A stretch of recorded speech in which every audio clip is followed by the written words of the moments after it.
What do you do when you feel scared? How do you do things? Or how do you create things when you feel scared? I think I'm just gonna get used to feeling scared kind of all the time. When I look back on like anything that I'm happy with in my life, it's like, oh, because I did that scary thing, and then that scary thing, and then that, and then now I'm doing this scary thing.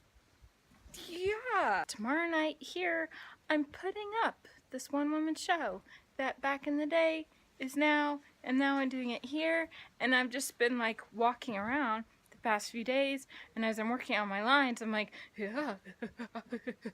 There's gonna be all these people in the audience, all these like Ubud people, all these people who are like my community here, and it feels very vulnerable. Not only is the content pretty vulnerable, the material, but like just the act of putting something I've created, and then here you go. What's your experience of this? Yeah.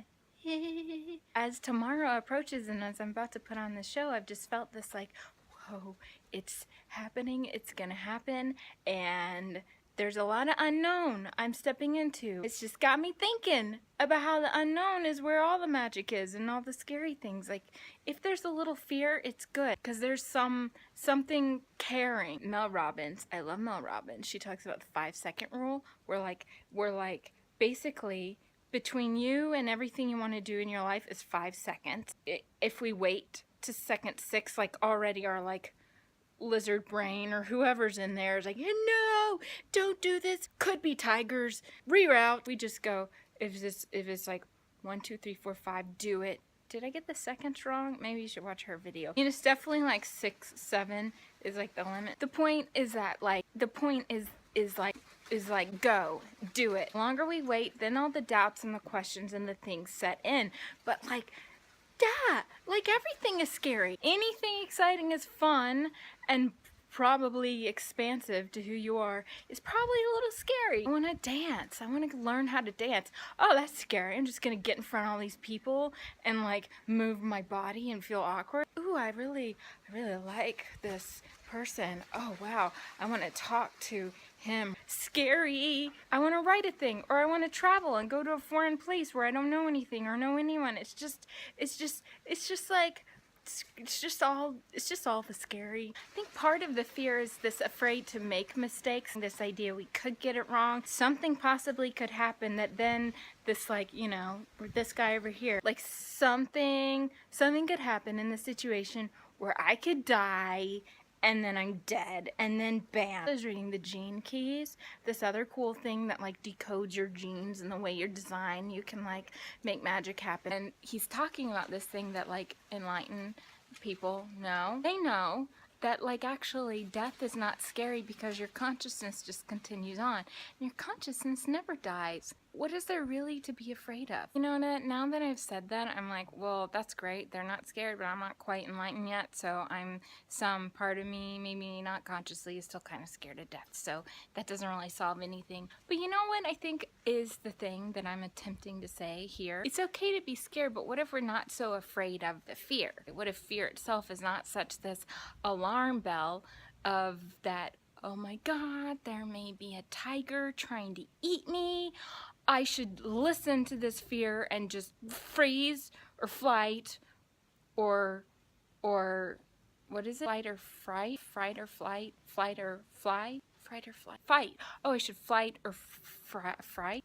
Okay, this is not about the flight or flight syndrome. What if when we feel scared, it's not so much, oh, okay, I'm scared, so that means I shouldn't do this, but it's just like, because we're not scared of it anymore. It's like, oh yeah, there's that.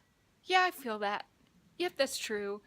And it's also because I care. It's also excitement. That's another Mel Robbins thing. She learned from science or something that like our bodies register fear and excitement as the same things. It's our brain that goes, hey, this feeling must be fear. So I should probably start like, what if like that feeling of fear is really like that is actually a sign, oh, I'm going in the right direction because I'm like excited. Here I am, this moment before doing my show. It's tomorrow night in Bali. feeling a lot of things, but at the core of it, I really am excited, and it really is a full unknown, and I really don't know what'll happen, but I know that's where all the magic is. So I'm gonna keep going into these places that are scary. So, how do you deal with all the feelings when you create things? How do you still be creative? I think that's another part of this, is really, it's like, how do I not let that fear freeze me from like doing things? How do I just like still do the things even with the fear? And I think that goes to whatever you're feeling in any moment is potential material.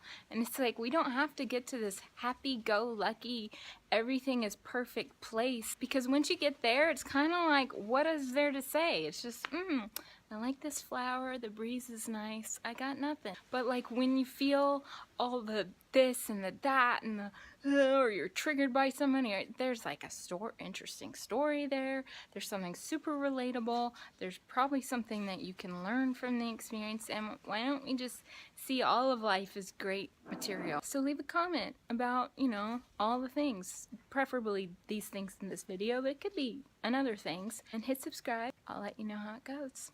Here we go, into the deep unknown. Whoosh.